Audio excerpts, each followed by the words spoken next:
It's a craft that's been around for centuries, a tradition passed down in families, and an art form that is most identified with European and American cultures. So how did this group of Israelis get into quilting?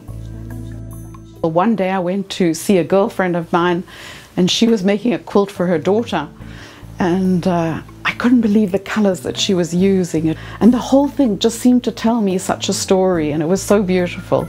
I see the fabrics and they just bring joy into my life. Officially, there are just 350 members of the Israel Quilters Association.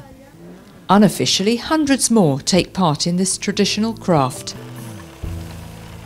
Lacking a history of quilting, they're taking this old world craft and transforming it to an updated art form with a very local narrative.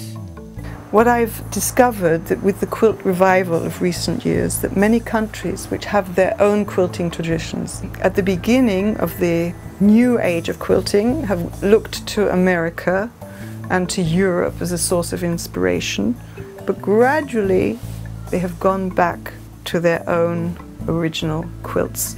And I think that eventually in Israel, that a true Israeli quilt will evolve, which depends on traditions which have been brought to Israel from the diaspora and just living in Israel, which is always exciting. Many Israeli quilters exhibit abroad, but now they're getting ready for the first ever international group exhibition of Israeli quilts. These are the works that will be shown at the Festival of Quilts, the biggest quilt show in Europe, in August 2012. They all tell the story of the kibbutz, Israel's communal settlements identified with laying the foundations of the country. And it's not just the subject matter, like the kibbutz, that makes a quilt unique and Israeli. Some quilters, like Linda Bar-On, use only local fabrics and traditions. This one is called The Lion Has 6 Names. Again, in the Jewish tradition, when lions were part of the landscape once upon a time, in biblical times, the lion has 6 different names, and each one has its own biblical quotation. Quilts are usually made of top quality imported cotton, which can make it an expensive hobby. But many quilters here are adept at recycling discarded fabric, from silk ties to old jeans. This is a quilt that I've made for somebody for a wedding gift.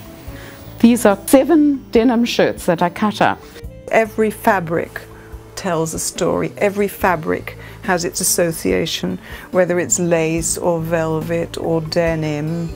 Israel may not have a heritage of quilting, but drawing on creativity, imagination and enthusiasm, these quilters are developing a new tradition all of their own, with a unique Israeli flavour.